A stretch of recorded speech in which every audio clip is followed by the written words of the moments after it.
বছরের ১ম দিন ভ্লগটা শুরু করেছিলাম নাস্তা করতে, করতে। বাট এই ভ্লগটা আর শেষ করতে পারিনি বিকজ সেদিন আমাদের ভিস্তা ভিলেজ যাওয়ার কথা ছিল।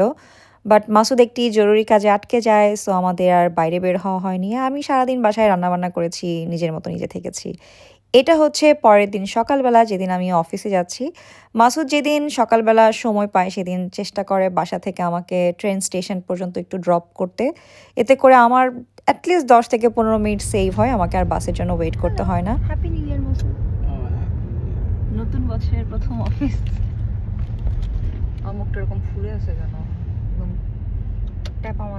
বাসায় আর চা খাওয়ার সময় পাইনি, অনেক লেট হয়ে গিয়েছিল। সো আমি চা নিয়ে নিয়েছি। আমি ট্রেনে যেতে যেতে খাবো, যেহেতু এখন পর্যন্ত সব স্কুল কলেজ ওপেন হয়নি। সো এখন পর্যন্ত রাস্তাঘাট নিরিবিলি। আর এটা হচ্ছে অফিসের লাঞ্চ ব্রেকে। আসলে অফিসে ঢুকেই আমি কাজে বিজি হয়ে গিয়েছিলাম, আর কিছু ভিডিও করতে পারিনি।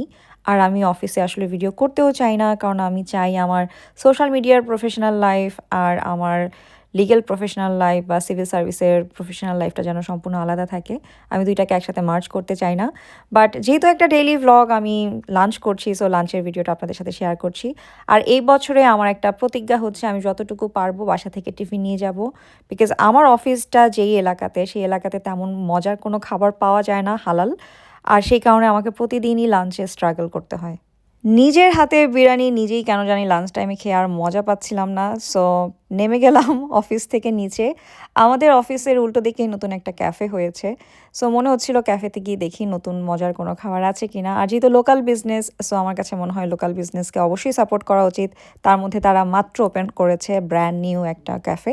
সো চলে গেলাম তাদের কফিটা ট্রাই করতে। তাদের টেকওয়ে কাপটা খুবই কিউট, দেখে মনে হচ্ছে যেন সামার চলে এসেছে, এবং কফিটাও ভালো ছিল। এবং তারা বলেছে তারা হালাল ফুড অ্যাড করবে। সো আমি খুবই এক্সাইটেড যে কখন তারা হালাল ফুড অ্যাড করবে।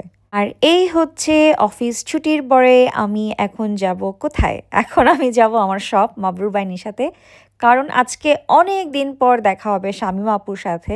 বাট কষ্টের বিষয় হচ্ছে আপুর সাথে যে এত মজা করলাম, গল্প করলাম, খাওয়া দাওয়া করলাম, কোনো কিছুই ভিডিও করি নাই। আমার জীবনটা জানি কেমন হয়ে গেছে।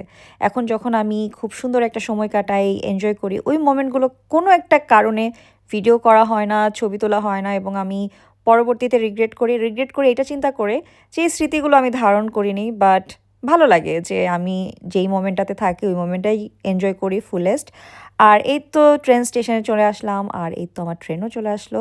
আর এই হচ্ছে মাবরুর বাই নিশাত। এটা হচ্ছে গিয়ে একদমই আমি যখন সব থেকে বের হচ্ছিলাম ক্লোজিংয়ের টাইমে জাস্ট একটা ফুটেজ নিয়েছি আপনাদের জন্য। এই ছিল ছোট্ট একটা মিনি বোরিং ভ্লগ। আশা করছি নেক্সট ভ্লগটা ইন্টারেস্টিং হবে।